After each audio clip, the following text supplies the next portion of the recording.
Good afternoon, everybody. Welcome to Break the Silence, where real conversations lead to real healing. Today, we're joined by our special guest, Kristin Anderson. She is the clinical director and mental health therapist at Family Options Providers. We're excited to talk about mental health, awareness, and support in our community. Kristin, welcome to the show. Thank you for having me. Thank you for having me. Before you start talking, I just want to get over a little bit with what we're doing. A couple of weeks ago, we had Rodney Soul come in from the Day Report Center, and he had spoke a little bit about mental health. Through that, we were just introducing a new show that we were going to do, which is called Break the Silence. It's really about mental health. We'll try to do it once a month, but it's really something that we need to bring to the forefront, mental health. And who better to have it than the clinical director and mental health therapist from Family Options to do that. So, all right, thank you. Thanks for being here. I am, as you said, the director at Family Options Providers, and I also am a mental health therapist, and I will see people there as well. And I've been doing therapy over 7 years and at different places. And so as a mental health therapist, I have been, able to see and have sensitivity towards people's behavior and things that they do. So it's helped me, being a therapist has helped me to be acceptable of others and to give people grace when I may not have done that before. I'm the mother of 5 sons, and something that is dear to me specifically is working with young men, because young men do not feel as if they can express their emotions the same way that a woman or a young girl can. So I'm glad to be here. If you have any other questions for me? No, I think one of the things we were just getting at as far as with mental health, when you said stigmas, right? I think that's what Paige and Chesney as well, they're joining us as well. I thank them for being here. I think Paige had mentioned it a couple, when she was on with the show about, the stigmas that they have. Especially me being older, not really even knowing, about mental health at that age, because just the problems that, occurred in our community. But it's like, where do we go to, deal with that? Just go to your room and it's not, it's not always going to work. And that's why, having places where like Family Options and other places as well is really great. That's something we need. So you said you've been there 7 years, right? So tell me just a little bit about, mental health. In your past, like mental health, not you per se, but your thoughts of it. Or no even knowing. Well, like I said before, just the experiences of talking to other people and getting their perspective on things has helped me to grow as a therapist, and also has helped me to research things, look things up. And it also allowed me the opportunity to give people grace in not understanding why people may do the things that they do. Like you said, the stigma, especially with brown people, is that, you're fine, you're lazy. If you don't feel like getting up, you may be suffering with depression, you're not getting up and doing anything. So I'm gonna tap your butt and put you in timeout because you're just not motivated. And so, so for brown people, we have, attempted to resolve our issues within the household. Or if you couldn't go to a parent, you may go to a pastor. And that was pretty much the extent of it coming up. You didn't hear about people going and seeking out a counselor. You didn't hear about people actually being diagnosed with mental health issues. Right. You didn't hear about that because that wasn't something that we, looked into or exposed ourselves to. So things have changed now. And so I think a statistic that I saw, 1 in 3, there's like 33% of, and I'll say brown people, right, that do not seek therapy and do not seek a psychiatrist or psychologist to diagnose them or give them medication because of the stigma. And one of the stigmas, of course, is I'm not going to go to a therapist who can't identify with me. Why would I come and talk to you about my issues if you can't identify with me, if you can't identify or relate to my struggle or what I'm going through? So like you said, a lot of times we just keep it in house. We don't talk about it. Right. And that's the thing. I think that's where the problems start is, kind of keeping it inside with people that, they may love you. Mm-hmm. They may care for you, but they don't know how to deal with these things, these mental issues. So the biggest thing you said was, something about a psychologist or a psychologist, right? Who will do the evaluation to figure out if you do need help or not. I mean, that's the whole thing. I mean, we joked about it, I think, before, but I mean, that's nothing wrong with going to McDonald's to get some food, but you can't go down there and get advice. I mean, I'm not trying to be funny. It's just not going to happen. You could if you want to, but I don't know if it'll be clinical and, professional advice. I just think it'll be something that maybe somebody thought in their head, and that's not the case. I mean, with therapists, I mean, they have a background, for mental health. And so they can, kind of, and you do, have some things, you have some triggers and things like that, you have to watch as well. I too, worked for Family Options for a while. And so I knew that, but one of the days that I really felt bad was, it was a guy. I wasn't seeing him then, but I think he suffered from depression. And he said, while it's sunny outside, it's dark to him inside. You know what I mean? It's really nothing. What'd you say? To go off of that, like when it comes to like young men, how you were saying, like what are some signs that they may be struggling, even if they are trying to present as like, oh, everything's fine. Like what can you kind of look for? I think it's different. I think it's broad across the board for everybody. Like anybody that's dealing with depression, you may see them withdraw, keep to themselves, isolate themselves. You may see them, sleep all the time. You may see them. There's basic things that you can determine and think that they are dealing with depression, but it shows itself differently in different people. Some people are depressed, but they function every single day. Right. Like he said, with the dark, they feel like they're in the dark, but they still function. Meaning, I have to go to work, I have to pay my bills, but they still feel like crap. So I think a lot of it is just having if they're able to self-reflect and look at, the negative thinking that they may have, or not having the energy that they need just to complete, a day, wanting to sleep all the time, just not feeling good about themselves, or just being unhappy, even when they have nothing to be unhappy about. And if you're not dealing with depression, you can't relate to that. So you're like, why are you so sad? Why are you so down? Like, what is wrong with you? You're blessed. You have so many things. And so other people may not be able to sympathize with them. So there's a basic, there are basic signs and symptoms that you may see, but they, I think, reflect differently in different people. Yeah, because she said that, I'm glad you said that, Paige, because when he did come to me and say that, I'm just like, but he just said it's just, that's how he's made up, and he'll have to get through it. But he was sitting in Family Options, so he was actually, help. That was the help he was getting. Was definitely, getting the mental health he needed as far as with the therapist and talking about it and things. So I think that's one of the things, is getting it out. To someone, one that you need help. I mean, is that what you start to see? Because I think a lot of times people probably scared to me sometimes to go, not only Family Options, any counseling place, because you don't really know what it is. Right. You have heightened anxiety. Some people have heightened anxiety because it's a new thing, and it's like, oh my gosh, they're gonna think this about me or think that about me. So they don't want to push to go there and get that help, and they try to take that weight on their own. But something that I think, when I said earlier that was close to my heart, was dealing with young men, because I have sons.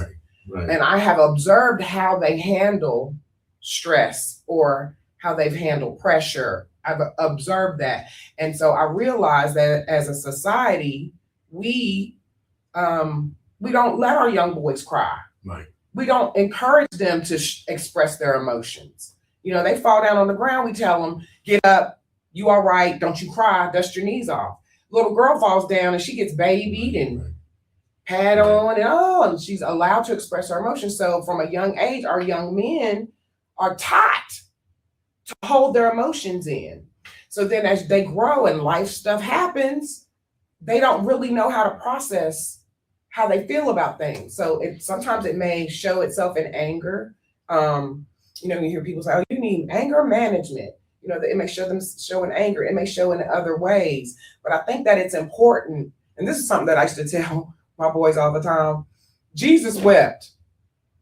In the Bible, Jesus wept. Right. He's the ultimate example of a man. Yeah, right. And so if he cried, then you can cry. See, I was going to ask you that. That's what I was going to ask you, about, not the counselor, Miss Anderson, but actually the mom. I mean, what would you tell them? Which you just said it. I mean, I think that's one of the, and now you look at it, think about it. just telling them that Mhm. is a good thing to, express your emotions. Because like you said, from when we were boys, Better you not. better not You cry. better get up. I mean, I know when they play, I used to umpire in baseball, and somebody get hit by the ball, and it hurt, man. They just, don't rub it, don't rub it. Me going at you, it hurt though. I mean, yeah, rub it. I mean, Right. because I know they're kind of joking, but when you suppress your feelings, it's a problem. It'll become a problem. It can blow up.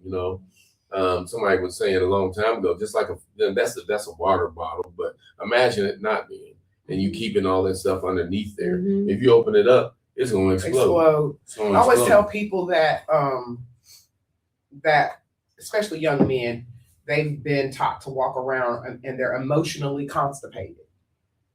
Okay. So being emotionally constipated, if you think about being constipated in other sense, you have to have a laxative. You need to get something to get it moving, right?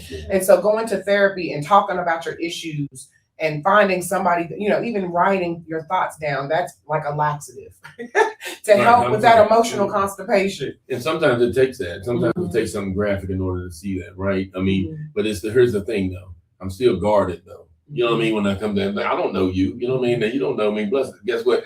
Around here is different, and I think that's a lot when you say about brown people or maybe some another race or anything. I think a lot of times is we're so afraid for somebody to know, hey, they was over there. They was over there by Scrubbies, which is where Family Options is, but it's not Scrubbies anymore. But I'm just saying they were over there. Or whatever. There's confidentiality that all therapists have to uphold to, right? And it's severe consequences when they don't uphold to that.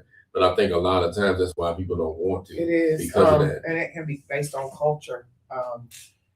People in the Indian culture, they resolve their issues totally different than we may in American culture, and it's no different in these subcultures. Okay. So we're in Appalachia. We deal with people that live in hollers that may have limited exposure, limited education. And so they may handle things totally different than you have the culture of the red brush, Mies Beckley. And you can't, present yourself in a vulnerable way because then you'll be looked at as a wimp or, or whatever. So I think that is what makes it difficult to seek help and to seek counseling too. And it does. And it's just, so coming on, a platform to talk about it, like I said before, is a big thing because you have to understand what's normal. It's normal to try to go. It's normal to try to go to a professional to get things done. Even when I had a group of young gentlemen on here and men and women, on here, and we were talking about fixing your car. Well, you need to go to a mechanic. You gotta go to a mechanic. You can't keep letting people fix this car that don't even hardly know what they're doing. Mm-hmm. They say they do, but they don't. But you trust them because somebody else referred them. Mm-hmm. Well, that's what a doctor does. He refers you to a therapist, and when he sees that maybe it's some mental issue things going on or mental health things going on, they refer you to a psychiatrist, to a counselor. But sometimes reluctant, and hopefully this will help. Like I said before, seeing you, down to earth, easy to talk to. And, you have other therapists, a wide array of therapists, I'm sure, that talk about different things. You also deal with substance abuse too, right? Yes, we do. As well, which is another hot button topic when it comes to, definitely what we see now.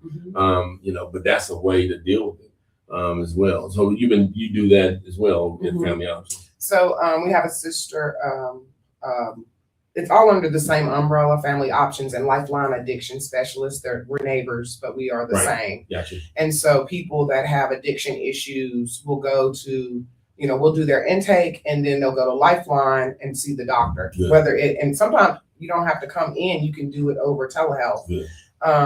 And then they will prescribe you Suboxone. And of course, the requirement is if you are prescribed Suboxone by the state of West Virginia, you are required to have so many sessions of counseling. And the counseling is to help, change your way of thinking, those type of things. So we do work hand in hand with with substance abuse issues. So, and that's good. I think, like I said before, I've had a lot of experience working in Lifeline as well. But I see, like you said before, that's one component. We talk about Suboxone, people say, oh, shoot, they think. But it's the other part. It's the counseling part that's important as well, because it's rebuilding, right? Because when your mind's, let's get it right. I know we talk about mental health when you have a substance abuse, issue, your mind is very foggy. Mhm. Your mind's very foggy, so you're not really thinking coherent. Well, now once I get something to settle you to think coherent, now I can maybe bring some other, information into you. You know what I mean? It's kind of like, I joke, but it means your conscience and your subconscious. Your subconscious mind pretty much runs a lot of what you do, Mhm. right? And what I mean by that, like going home, like you driving home, you'll go home, dude, I'm already home. Yeah. You ain't even think about it, but once you left some Because family it's a option, pattern of it. The pattern of behavior is a habit. yes, of course. So you don't even think about it. You're exactly right. And nobody is born and says, when I grow up, I want to be addicted to drugs. Nobody does that, Right. And so they've learned how to cope with stuff, life stuff, Right.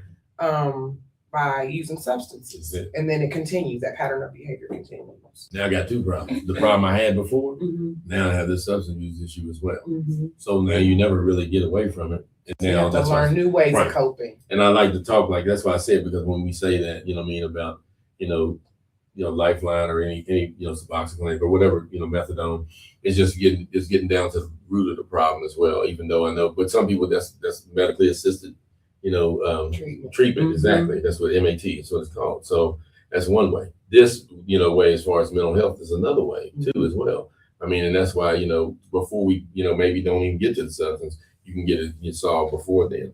That's why it's hard, sometimes for little kids, and like I said, if the parent don't believe in counseling, and sometimes the kid might not. Man, Or they that's might another not. story too. I mean, Dealing with kids. it's right.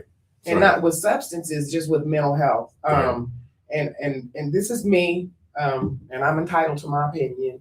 But I believe that a lot of times parents want to push medicine on their kids, and they want them to have a diagnosis so that they can have an explanation as to why their behavior is the way it is. Now, some kids need it, Right. but a lot of times it is consistency and structured parenting. Of course. It I mean, is. it is. I mean, there's nothing wrong with being honest if you feel that way. Oh, I feel that way. Well, see, because and right, because here's the thing. It's like, but what you said was it's the same sort of thing as far as like, with having something in place. There's no such thing as, and I don't care what it is, there's no such thing as a miracle drug. No, there's none. And it can help with the process of whatever it's dealing with, but it also takes other things in order to do it. So it's not going to be just that, right? I mean, so, and that's why, like you said before, sometimes people do it. But I think that's their way of throwing their hands up, because guess what? It's hard to look in the mirror and think, if it's my daughter, she going off the rails, you know what I'm saying? I mean, I'm gonna look inwardly and say, well, dang, I done failed her. You know what I mean? So now I need something. Throw anything at her, not literally, but throw anything at her to help her, in the time, because I don't know what to do. But guess what? I need counseling. Yeah. And she do too. Yeah. And that's just the way, that's not the only thing. What you say? So like nowadays, how can I say it? Like the newer kids with like younger parents, do you feel like you're seeing more like mental health issues in them, like opposed to the older generations? You mean in the Kids. parents or the kids? The kids. Does that make sense? So there are different diagnoses that you see with children, and especially in this newer generation. And I read up on certain things, and I do believe that a lot of things are environmental. The food that we eat, it affects everything in your body and your mind. And so because we're in this fast-paced, fast food kind of, the generation of parents now are I would say totally more advanced technologically than before my time too. But the kids, I think, are subjected to more sugar, there's more things in the food that they eat, and environmental things that I think affect them having more of, I guess, a mental health diagnosis, and that it's more it's out there now. People are saying, hey, go get an assessment, go talk to a doctor. Like, so I would say now that issue is more exposed. So it seems as if more kids now have those issues than they did before, if that makes sense. Right, it does. But I believe it's just to the forefront now that people are willing to get there. Before we wasn't really. I'm telling you, we wasn't. I know me, I needed it. You know what I mean? I'm telling you, I needed it. I was telling my daughter, you know, and her issue was totally different. But you know, well, I'll just tell you, when I was younger, I worried so much my hair fell out. You know what I mean? Like patches of it fell out. I mean, I was worrying. I was like, I think I was like 12, whatever. And then it took, you know, us to go to. It took us to go to a couple of different doctors, right? Medically, right? Because we're gonna rule this out medically first. Wasn't nothing wrong medically, and that's what the doctor told my mom. He says there's nothing wrong with him, but you know, medically, it's he is worrying. It comes from worrying. And I was, you know, about things I could not, you know, really control. You know what I mean? And that's the thing. So it's like once you see that, you know what I mean, but kids don't know that. You know what I mean, or whatever, you know, and you build like a, you know. Because, you know, kids, you know, patches out your head, stuff like that, they laugh and stuff like that. You know, and it was just, especially in the height of, you know, we had junior high, not middle school. We had junior high, and it was different, man. But, you know, it's just, you know, I wish, you know, we could have reached out and went to, you know, definitely someone. But, you know, definitely mental health. And I don't blame my parents. I'm not on here to bash them or nothing like that either. But, because they don't know. If you don't mean, you know, just real quick, you know, my parents never, I know we're just about mental health, but my parents never talked to us about credit. You know why? Because they didn't know nothing about it. So I'm not throwing any money, they didn't know nothing about it. So how can they talk to you about credit? I mean, it's one of those things. So, you know, that's one reason why we try to do this, you know what I mean, to bring, you know, awareness to other people who may not know, right? I mean, and may, you know, I mean, I don't want anyone to fall into that and to have their hair fall out. I'm just telling you. But your body will, I hate to say it, but your body will betray you. Yes, it will. Because of the things that you, I mean, and like, you know, before COVID, this is before COVID, and I don't know the exact number, but they said around 70% of the people in the hospital were there from mental health issues or worrying and anxiety more than anything else. Because your body will start, like I told you, it just did my hair, but it does other things. Ulcers, you've heard of ulcers and stuff like that as well. You start, right? It'll start to tear you up and it'll start to betray you because you need all the things and you can't carry all of that. You know what I mean? There is another way. I mean, we know another way, but you know, you can't carry all that, you know, but the therapeutic way, right? Is through mental health. And that's, you know, that's what we talk about. That's why when you say that, you say about younger kids, you know, but it is a different way that we counsel them. And a lot of times, I mean, not getting into it, but a lot of times it is the environment. It is. Kid. I mean, it is, right? I mean, yes.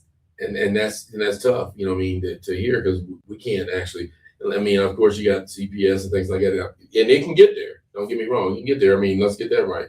I mean, I think a lot of times that when we talk about stigmas, right, or misconceptions of why they don't go, that's a lot of the reason. We know what's going on in the house, right? You know what I mean? But if I talk to you and you slip, but we got our story straight, but alone, we might have them straight. You know what I mean? And that's the thing. But imagine carrying that to know, I'm going to betray my mom, I'm going to betray my dad by telling them the truth, actually. I don't think it is, I mean, I don't think we understand. And I don't know every case is like that, but I know some of them are. I know some of them. We are, and you know, right off the bat, I know you tell them you're a mandated reporter too as well. You know what I mean? But you know what will happen? I don't see her no more. You don't see me no more. You know what I mean? You don't come no more, right? I mean, what you tell them in there? What you say? You know, that she asked me this or whatever. But I mean, it's tough on a kid. I bet. I mean, I can only imagine. I mean, it'd be tough on a kid, you know, those things. But tell me a little bit about your transition. Go like before, like this. You said 7 years you've been mental health, but before that. So, sometimes certain things. I always say this field that I'm in chose me. And I didn't necessarily choose this field. It was like once I started in this field, it was like I couldn't get out of it.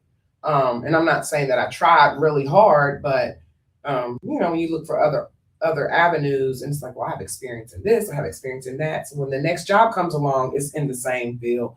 Whenever I first started, I was working with intellectually delayed individuals. I think before they were calling it MRDD. Now I think it's IDD, right? And so and I did that for a while, and I was doing behavior interventions and writing behavior plans and things like that to help with, you know, self-interest behaviors or any type of behavior that they were exhibiting. And even then, some of the people that I work with then, even they were on psychotropic medications. They were even on certain medications to help with anxiety because of a lack of knowing how to express their emotion. You know, they might smack themselves. Somebody may be nonverbal and have pain somewhere, and they might hit themselves to cause pain here, to take the focus off the pain over here. Right. So I learned a little bit about that, and it just seemed like I continued doing that. And then of course I got into some supervisory positions, and then decided to just do therapy as an independent contractor with individuals, and it got heavy. Oh yeah. It was so heavy. Yeah. Oh yeah. And the reason why I decided to do that, it was like in my family, not by any choice of my own, but people would always say, oh, you're the voice of reason, and they all would come to me for advice. Right. And I'm able to give you all the advice in the world, but Right. the issue is like, can I apply it to myself? Of course, yeah. So then it just kind of continued from there. And then, so like you said, you know, and it does. I mean, it's a different though. It's hard to. I tell anybody this, and you know this. I mean, I tell them sometimes it's hard to shut off It is your life. Not saying we're professionals. I'm not saying that, but it's hard to shut off your life and then deal, you know, and be objective about It this. is. You know, It's and that's the emotional. thing. Like when you pour into somebody, or they're unloading on you, Oh yeah. and you might see 8 people in a day. That's 8 hours, pretty much, of people, you know, expressing, needing a resolution, talking, and you carry that, and it's hard not to, Oh, yeah. even if you try not to, because you care. Yeah, exactly. You care for the people, and you're pouring out, and you're pouring out, and you're pouring out. So it's often that you will find therapists leave their positions because of burnout. Right.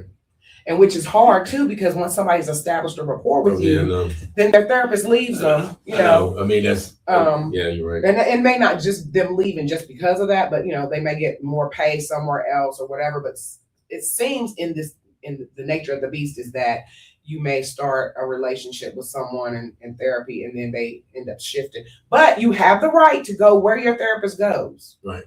And people don't know that. Like if It- you leave and come over here and you my therapist, I'm coming with you. That's my choice, and I can do that.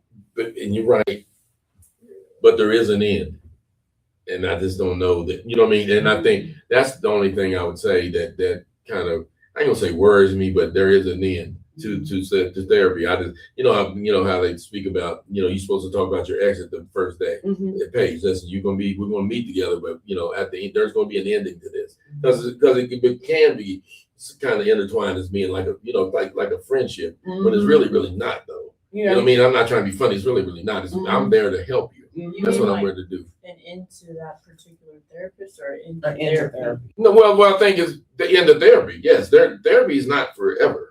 It's Some not. people have been in therapy Well, and I know for that. years, And I know but that. I tell people that too, Dawn, because It's not. the therapist is supposed to give you the tools that you need to function. They give you the tools that you need, and you're supposed to utilize those tools. The therapist does not, and it happens, but the therapist is not supposed to be your constant crutch and your Exactly. go-to every, you know. No, You get the tools you need, and then you go live life. exactly. And So you it's can't just- necessarily just expect your therapist to be there 24/7 for the next 10 years. That's not the point of therapy. And it's not. I mean, but you know, and I think that's, you know, it's the beauty in therapy too. Because some people, you know, they may not want it that long, and they end up extending enough to get the things they need to get. Maybe not resolved, but like I told you, but able to deal with it in their way, right? I mean, and deal with it in that I way. think some severe trauma, you know, when there's severe trauma, and there's exceptions to the rule, I think people that have severe trauma may need therapy a lot longer. Yeah, that's what I said. I don't know. Because there's components, there's Of course. compartments that they have to work on, and as they get this better, then they can work with this and get this better. So there are exceptions to the rule. And that's what I'm saying. There is time limit. I didn't put a time on because I don't know. But Yeah. I mean, there is. They used to say, you know, 10 sessions. Depends. I mean, a lot of times, you know, the sessions they have. But I do know that, you know, the more you do see someone, right, the more, you know, sometimes even, and I just tell you, sometimes even your life, not that you're telling them that because you're not doing that, but you don't even have to do it. They can see it on you. They can see it on you, and then and it's something you have to, you know, like I said before, be professional about it. Don't get me wrong, but we go through things, you know what I mean, and everybody does, right? We know how to, when we say carrying things in or whatever, but it's just like something. But their lives, on the line. So you got to that's why I was telling you about being objective and not so much, bringing it in. But, therapists, they have a tough time as well too, but at least that, you're trying to help, like you said, for and give the tools, and you got to, get back into it with the tools that you need in order to help others. And I think that's a good thing as well. But it also helps us, right? It did me. Like I said, it did me. I knew, a long time ago that I had a substance abuse issue. This was a lot of years ago, but I knew I did, right? But it was never really put to the test until I started doing it myself, like doing substance abuse, counseling, because then it seemed like sometimes they were talking to me. I'm just telling you. It seemed like sometimes, well, who you talking to? They really not, but the way they were going about it in my mind, I'm thinking, well, shoot, I used to think like that, or whatever. So then you can kind of see that, as well. So, these things are very common when it comes to it, right? Yeah. That's the thing that we don't understand. We're like people, right? But we're doing a job of mental health, right? Or trying to, help out as well. But sometimes, there is strict rules we need, and ethics that we have to carry as well. But I always think, who better can help someone with their issue than the person that can identify with that issue, the person that has gone through it, right, lived it some kind of way. It's difficult, just like with, when we were talking before about parenting and things like that. You can read a manual and I can tell you, hey, this is what you need to be as a parent, but I can't truly relate to that person unless I'm a parent myself. You know what I'm saying? And that person may not even be apt to receive what I have to say, because I'm like, so when a therapist can identify in some way with the person that they're helping, like, substance abuse issues or any kind of issues, then I think that makes them an even better therapist. You can. Like I said, you can go by the book, you can go by the academic aspect of it, but you can also relate to them differently. Right, you can relate, and like you said, you'll still have that basis of the tools in order to tell them which way to go, right? Because what worked for me might not work for you. True. Or work for you all either. It's not that way. So you have to kind of, go about it in a way, like I said, it's still therapeutic. It's all therapeutic, but still yet, like I said before, you have to individualize it, to the person, right? So tell me this. Tell me about the next step. So let's say I come to you for help, right? And you see that maybe what I'm going to do may be a little too much. Where's the next step though? So and you mean after we started therapy? Right. And I'm not talking about maybe another level. Oh yeah. So and I've had that happen before, where I recognize, like, I cannot help this person. Right. Like, this is above my pay grade. Right. And there are some people that specialize in certain things that they're really good at, and then there's other people. So, psychologists, psychotherapists, psychologists, sorry. Right.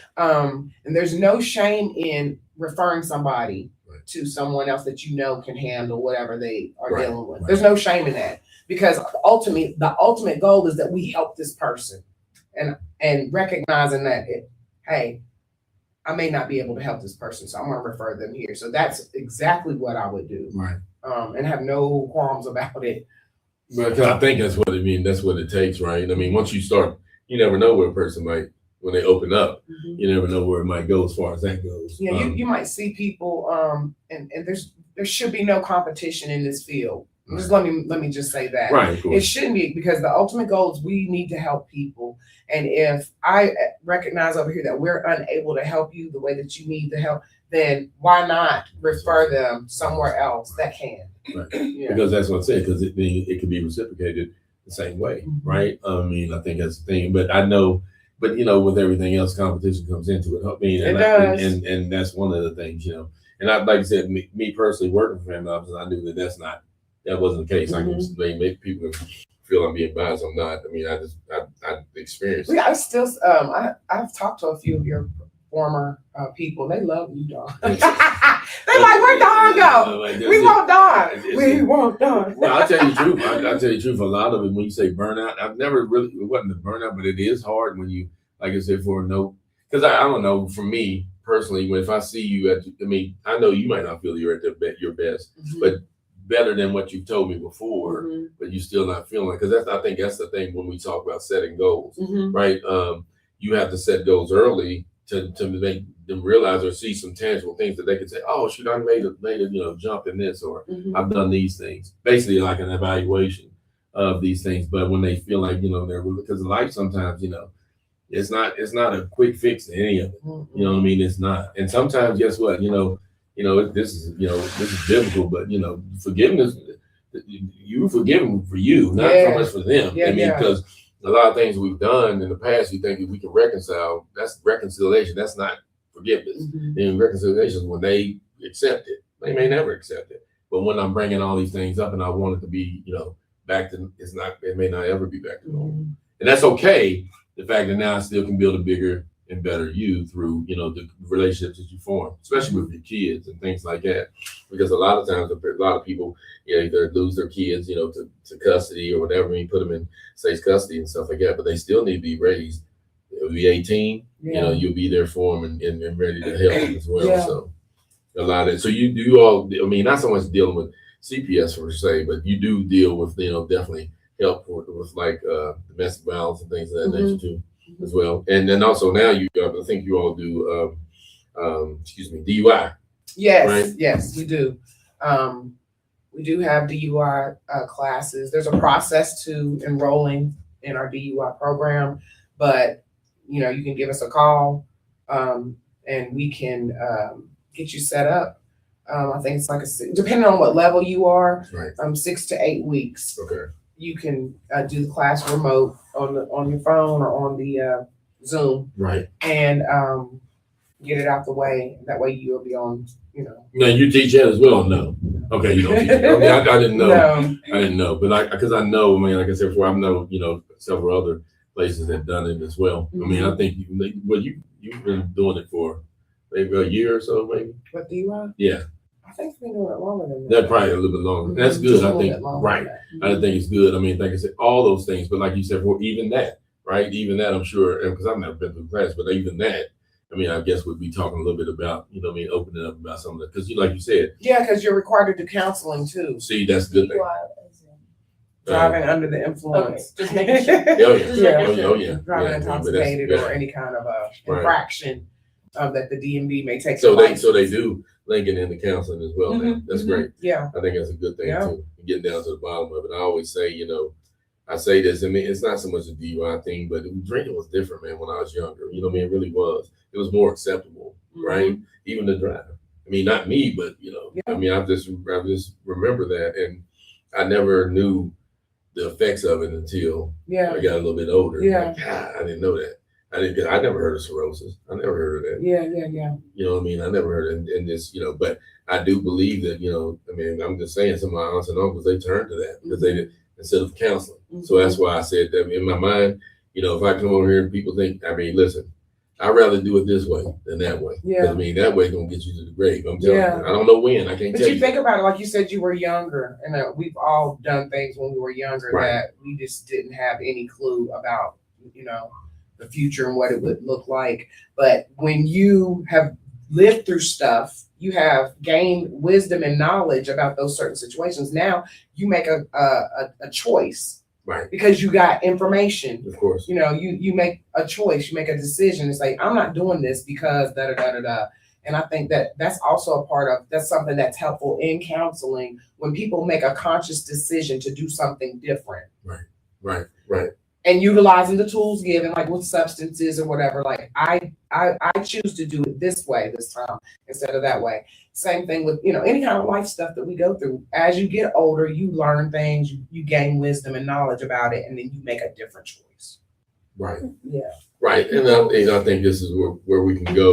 Even with Break the Silence, this is where we can go with it as far as, because we're going all around like we did that day, but now we're getting down to, meeting the professionals, right?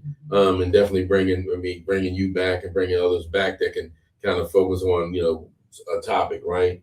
Could be stress or, something like that as well. But it's not only my thoughts. It's, the thoughts of, everyone, what they think they may need, right? At the time that one of your therapists came on, it was about gambling because I think that's, a problem as well. I think it really is. Why do I see it? Because I can see it with my own eyes. Yeah. It's like, And I think, tackling it is a different, way of doing it by getting it out and saying, listen, there's help for that. You can go see them, because people probably don't even know that, because they thinking it's socially acceptable. That means I don't have a problem. That don't mean you don't That's have right, look at your right. bank account. Yeah. That doesn't mean you don't have Yeah. a problem. You have a problem, and that's the thing. But, all we ever do is just, kind of associated with substance. As long as we ain't taking, okay, do you think it's only that? There's a lot of other addictions out there too. Yeah. And that's why I said, so, I mean, Yes. and you handle a wide array of them. There are family options, which is a good thing. And I'm sure that, like I said, there's others around as well too. But I mean, like I said before, I'm just glad you came to talk about this at a moment's notice. We had talked about it before, but you're really just getting it, underground and doing the things we need to do. And that's what we're trying to do here. Like I said, break the silence. I mean, like I said before, could be once a month. If we need to do it more, that's fine. Like I said before, there's really no set thing. It's just the fact that I know mental health is a big thing for everyone, and they really need it. I mean, as far as, to deal with these things as well, especially high school kids or, definitely people. Well, I guess when you make that jump, I think it's a big thing. We talked about it, Paige, before about making the jump from elementary to middle school, from middle school to high school, right? And then from high school to college or maybe a job.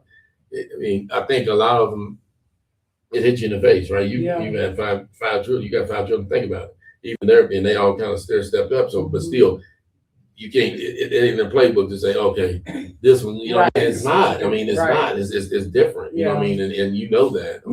What is like now? They tell me stories about things that they like. I didn't know some of the stuff they were going through at the time they were going through it. But now that they're grown and they feel, I guess, a little bit more secure in themselves or safe to tell me because they know I'll go off.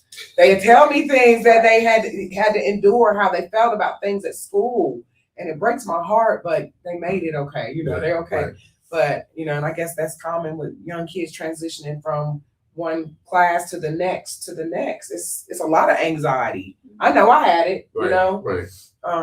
So yeah, they're just now telling me stuff. And I'm like, what? Why'd you tell me? I think, but dealing with it, and speaking out and having somewhere to talk to. And maybe you did. Maybe they did say a little bit, during that time, or they wouldn't have spoke to somebody because you said don't keep it in. And that's the thing. You don't need to keep this stuff in. You know what I mean? And it's a safe landing spot for everyone. I'm just saying, it may not be. I mean, sometimes this isn't knocking trying to get people and kids taken out of their home. I'm not saying that. But we got to get better as adults too. I mean, regardless, we got to understand that we got to protect these kids.